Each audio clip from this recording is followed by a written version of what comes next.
Halo teman-teman semuanya, dimanapun Anda berada, izinkan kami memperkenalkan diri sebelumnya. Salam kenal, kami dari kelompok 6 dan kami di sini akan membahas mengenai konsep pendekatan discovery dan inquiry yang beranggotakan 6 orang. Dengan anggota yang pertama, Dian Nurrohma, kedua, Irene Gulsnaldin, ketiga, Muhammad Subahan, keempat, saya sendiri Mahmud Saifuddin. Kelima, Rosa Nur Maslahak. Dan yang terakhir, Sarwatul Karimah. Dan tentunya teman-teman semuanya, kami akan membahas konsep discovery dan inquiry seperti apa sih? Mari kita bisa lihat slide setelah ini. Pengertian model pembelajaran discovery dan inquiry. Seperti yang diketahui teman-teman semuanya, pengertian dari model pembelajaran discovery dan inquiry adalah sebuah model pembelajaran dengan cara penyajian pelajaran yang banyak dengan melibatkan banyak siswa dalam proses-prosesnya, terutama dalam proses mental dari siswa tersebut dalam rangka penemuannya. Menurut Sudirman, discovery adalah proses mental dan dalam proses itu individu mengasimilasi konsep dari prinsip-prinsip tersebut. Istilah asing yang sering digunakan untuk metode ini adalah discovery yang berarti penemuan, sedangkan inquiry yang berarti mencari. Menurut pendapat para ahli, Muhammad Amin menjelaskan bahwa pengajaran discovery harus meliputi banyak pengalaman belajar untuk menjamin siswa dapat mengembangkan proses-proses discovery. Inquiry dibentuk dan meliputi discovery dan lebih banyak lagi. Maksudnya gimana? Maksudnya adalah dengan kata lain, inquiry adalah suatu perluasan proses discovery yang digunakan dalam cara yang lebih dewasa. Sebagai tambahan, pada proses-proses discovery, inquiry mengandung proses-proses mental yang lebih tinggi tingkatannya. Contoh, merumuskan problem, merancang eksperimen, melakukan eksperimen, mengumpulkan dan menganalisis data, menarik kesimpulan, mempunyai sikap yang objektif, jujur, hasrat yang ingin tahu, terbuka, dan sebagainya. Konsep pembelajaran discovery learning. Discovery learning adalah proses untuk memahami suatu konsep dari materi secara aktif dan mandiri untuk kemudian diperoleh suatu kesimpulan. Pada metode ini, guru tidak secara aktif menjelaskan materi pada peserta didik. Tugas guru hanya memberikan sejumlah pertanyaan yang berkaitan dengan materi.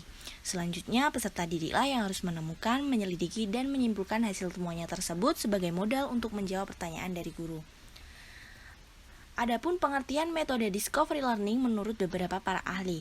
Yang pertama ada dari Jerome Bruner, yang mengartikan discovery learning ini sebagai pembelajaran yang berlangsung tanpa adanya informasi final dari suatu konsep atau materi, melainkan peserta didik harus mengorganisasi solusinya secara mandiri. Yang kedua ada dari M. Hosnan, yang mengartikan discovery learning ini sebagai model untuk mengembangkan cara belajar aktif dengan cara menemukan sendiri, menyelidiki sendiri, sehingga hasil yang didapatkan bisa bertahan lama. Yang selanjutnya ada dari Sanjaya, yang mengartikan metode ini sebagai model pembelajaran yang bahan pelajarannya dicari dan ditemukan oleh peserta didik melalui berbagai kegiatan. Yang selanjutnya ada dari Sun, yang mengartikan discovery learning ini sebagai kemampuan siswa dalam mengintegrasikan antara konsep dan prinsip. Dan yang terakhir ada dari Rus Effendi, yang mengartikan discovery learning sebagai metode mengajar yang menekankan kemampuan peserta didik dalam menemukan pengetahuan. Selanjutnya ada tujuan dan manfaat dari discovery learning. Tujuan discovery learning yang pertama dapat memberikan kesempatan bagi peserta didik untuk terlibat secara aktif dalam proses pembelajaran. Yang kedua, melatih peserta didik untuk berpikir secara sistematis dan ilmiah dalam menyelesaikan suatu permasalahan terkait materi. Yang ketiga, meningkatkan pola berpikir kritis bagi peserta didik. Dan yang terakhir, melatih peserta didik dalam menyusun strategi untuk meningkatkan pemahaman mereka terkait materi yang sedang diajarkan. Adapun manfaat discovery learning yaitu pemahaman peserta didik tentang suatu konsep dalam pembelajaran bisa bertahan lebih lama karena mereka memahami konsep tersebut secara mandiri melalui keaktifannya dalam menggali informasi. Karakteristik discovery learning. Bruce dan Weil pada tahun 1980 dan 1992 mengidentifikasi karakteristik model pembelajaran ini ke dalam aspek-aspek sebagai berikut. Yang pertama, sintaks. Suatu model pembelajaran memiliki sintaks atau urutan atau tahap-tahap kegiatan belajar yang diistilahkan dengan fase yang menggambarkan bagaimana model tersebut dalam praktiknya. Misalnya, bagaimana caranya memulai dari pelajaran tersebut. Yang kedua, ada sistem sosial. Sistem sosial menggambarkan bentuk kerjasama antara guru dengan peserta didik dalam pembelajaran atau peranan guru dan peserta didik dan hubungannya satu sama lain serta jenis-jenis aturan yang harus diterapkan. Dalam beberapa model pembelajaran, guru bertindak sebagai pusat kegiatan dan sumber belajar. Namun, ada pula peran guru dan peserta didik seimbang. Setiap model memberikan peran yang berbeda pada guru dan peserta didik. Yang ketiga, ada prinsip reaksi. Prinsip reaksi menunjukkan kepada guru bagaimana cara menghargai atau menilai peserta didik dan bagaimana menanggapi apa yang dilakukan oleh peserta didik. Sebagai contoh, dalam situasi belajar, guru memberikan penghargaan atas kegiatan yang dilakukan peserta didik atau mengambil sikap netral. Yang keempat, ada sistem pendukung. Sistem pendukung menggambarkan kondisi-kondisi yang diperlukan untuk mendukung keterlaksanaan model pembelajaran, termasuk sarana dan prasarana, misalnya alat dan bahan, kesiapan guru, serta kesiapan siswa. Yang terakhir ada dampak pembelajaran langsung dan iringan. Dampak pembelajaran langsung merupakan hasil belajar yang dicapai dengan cara mengarahkan para peserta didik pada tujuan yang diharapkan. Sedangkan dampak iringan adalah hasil belajar lainnya yang dihasilkan oleh suatu proses pembelajaran sebagai akibat terciptanya suasana belajar yang dialami langsung oleh. Jenis dan bentuk discovery learning. Discovery learning mempunyai jenis dan bentuk yang berbeda. Menurut Suprihatiningrum, terdapat dua bentuk penerapan dalam pembelajaran discovery. Yang pertama, guided discovery learning. Guided discovery learning merupakan bentuk penemuan terbimbing yang artinya guru memberikan arahan sebagai sumber dalam kegiatan belajar mengajar. Yang kedua, free discovery learning. Free discovery learning merupakan bentuk penemuan bebas yang artinya siswa dapat dengan bebas melakukan kegiatan penemuan tanpa harus ada arahan dari guru. Kemudian, pembelajaran discovery bisa dilakukan dalam komunikasi satu arah atau dua arah disesuaikan dengan banyaknya siswa dalam kelas. Yang pertama, komunikasi satu arah. Komunikasi satu arah menggunakan penyajian dalam usaha memberikan stimulus kepada siswa sehingga proses discovery dapat dilakukan di depan kelas. Pada bagian ini, guru memberikan suatu kasus dan kemudian diselesaikan dengan sintak discovery. Yang kedua, komunikasi dua arah. Komunikasi dua arah menggunakan peran siswa dan guru. Siswa melakukan aktivitas penemuan dan guru membimbing ke arah yang benar. Langkah-langkah discovery learning. Menurut Firman, langkah-langkah pembelajaran dalam model discovery learning antara lain ada orientation, hypothesis generation, hypothesis testing, conclusion, dan regulation, yang secara rinci dijelaskan sebagai berikut. Yang pertama, orientation.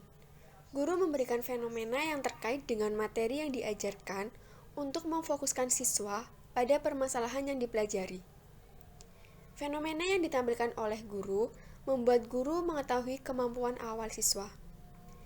Tahap orientation melibatkan siswa untuk membaca pengantar dan atau informasi latar belakang, mengidentifikasikan masalah dalam fenomena, menghubungkan fenomena dengan pengetahuan yang didapat sebelumnya.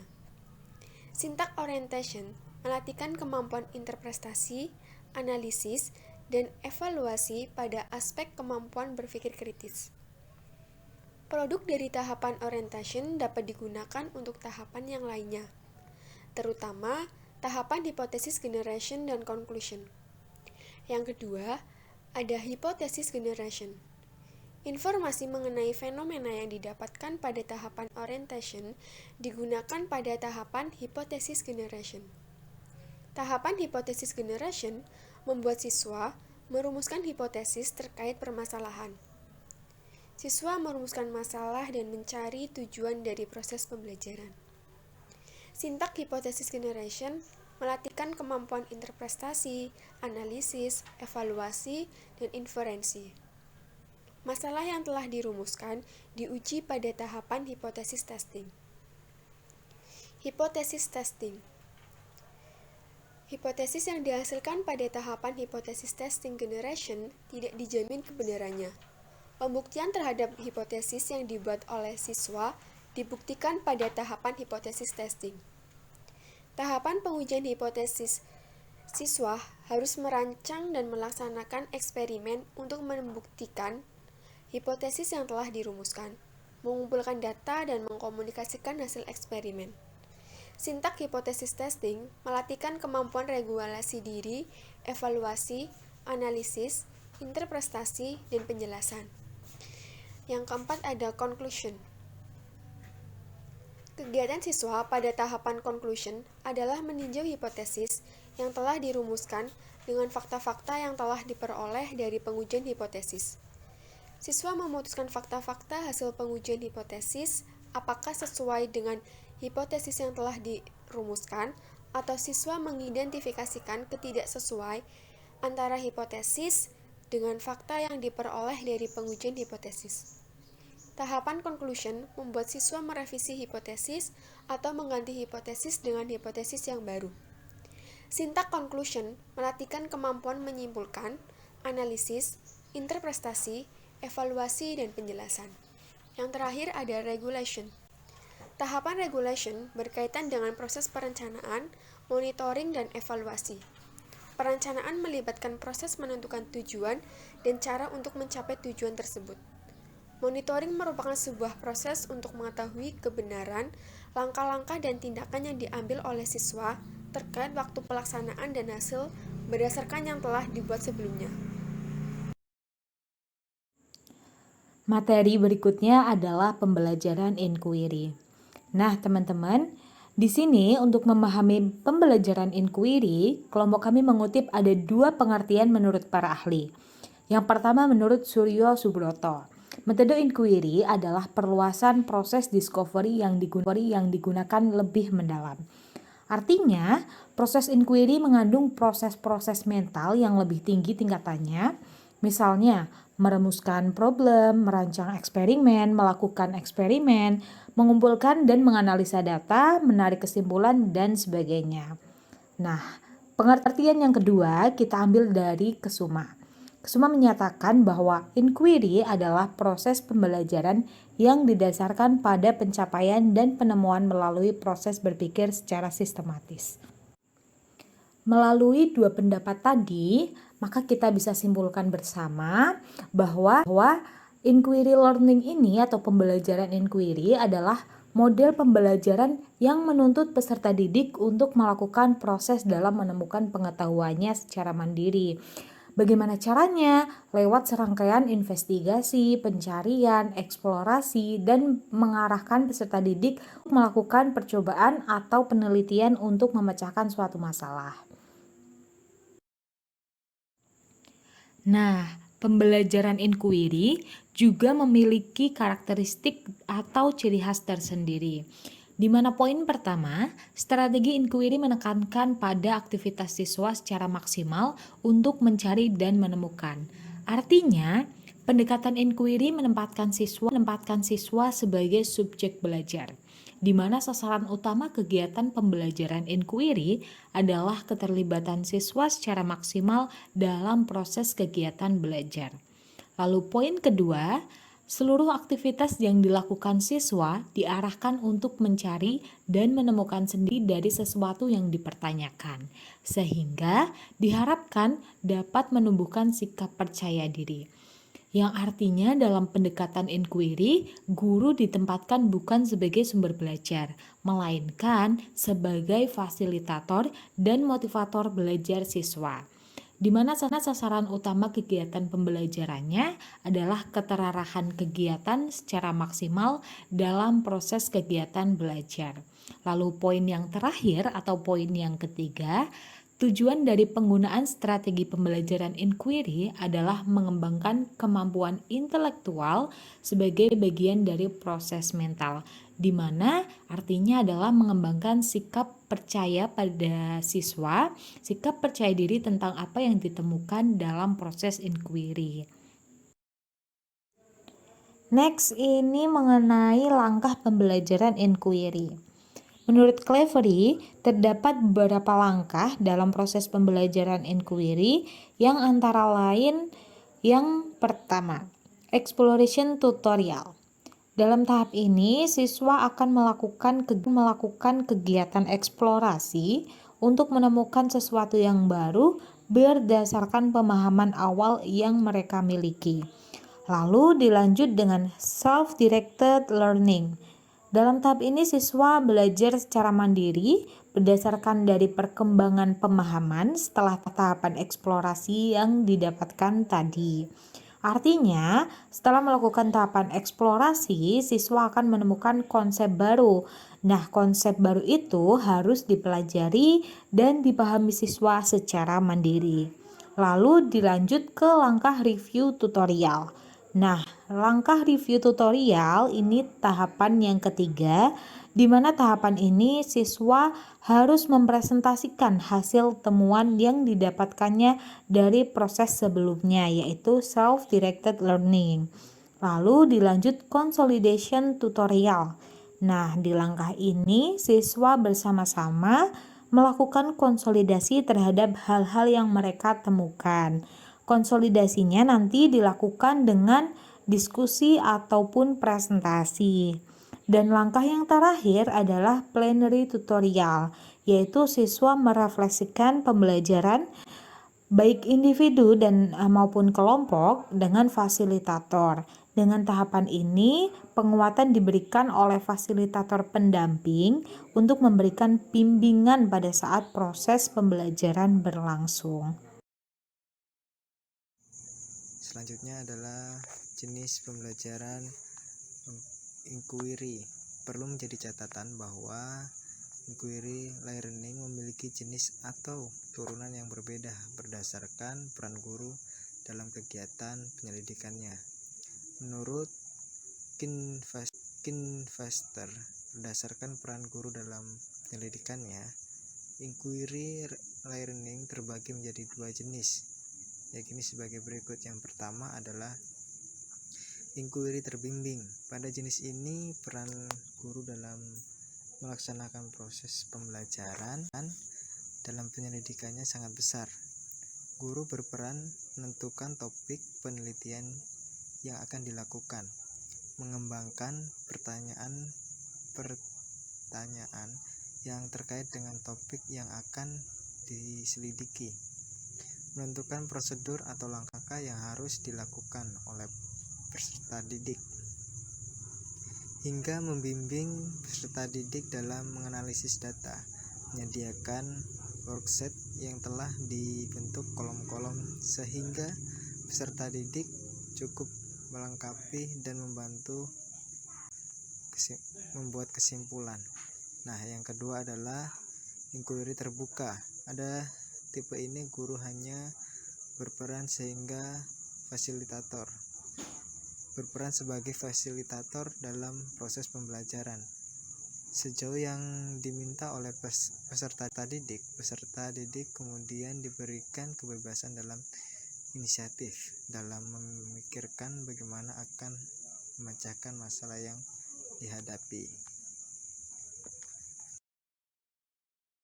Oke, selanjutnya yaitu mengenai strategi pembelajaran inquiry efektif.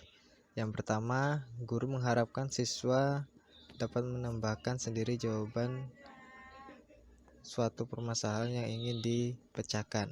Yang kedua, jika bahan pembelajaran yang akan diajarkan tidak berbentuk fakta atau konsep yang sudah jadi, akan tetapi sebuah kesimpulan yang perlu pembuktian.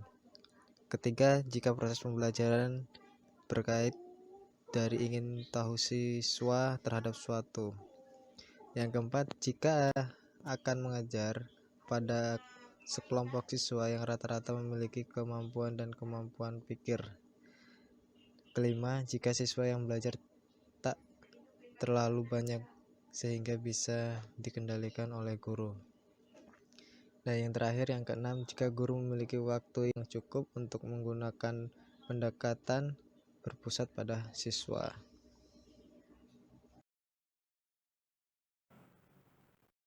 Perbedaan pembelajaran inquiry dan discovery. Pembelajaran metode inquiry discovery merupakan suatu kegiatan belajar yang mengutamakan aktivitas peserta didik. Inquiry menekankan pada proses mencari atau penelitiannya, menuntut proses yang lebih kompleks dan lengkap sesuai dengan metode ilmiah. Sedangkan pada discovery menekankan pada penemuannya dan tidak harus lengkap prosesnya. Sebagai proses belajar discovery mempunyai kemiripan dengan inquiry, yaitu sama-sama menekankan keaktifan siswa dan pencarian sendiri oleh siswa dengan metode pendekatan ilmiah. Perbedaannya adalah inquiry lebih pada penyelidikan suatu masalah yang secara ketat mengikuti metode ilmiah. Pada inquiry, masalah yang dihadapkan pada siswanya bukan hasil rekayasa, sehingga siswa harus mengerahkan seluruh pikiran dan keterampilannya untuk mendapatkan temuan-temuan di dalam masalah itu melalui proses penelitian.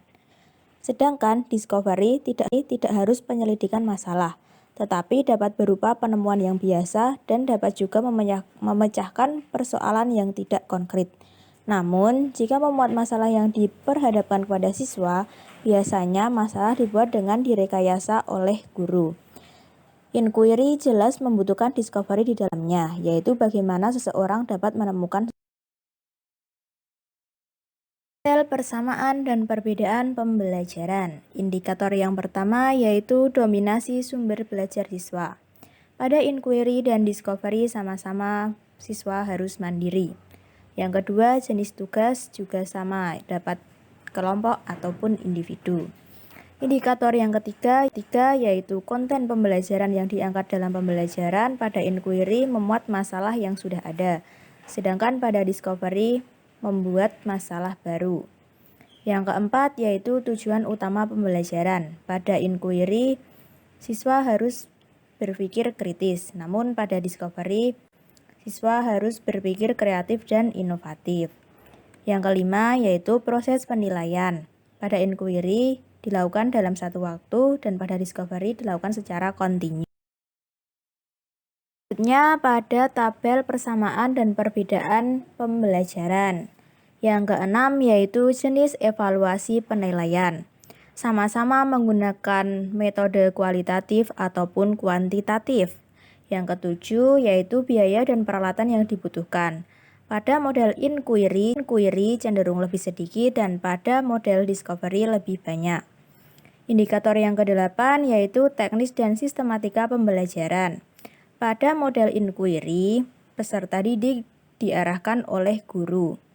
Dan pada model discovery, siswa bebas bereksperimen. Yang kesembilan yaitu peran guru. Pada model inquiry, guru berperan sebagai moderator. Dan pada model discovery, guru sebagai pembimbing. Indikator yang terakhir yaitu pendekatan yang dipakai untuk memecahkan masalah sama-sama menggunakan multidisipliner.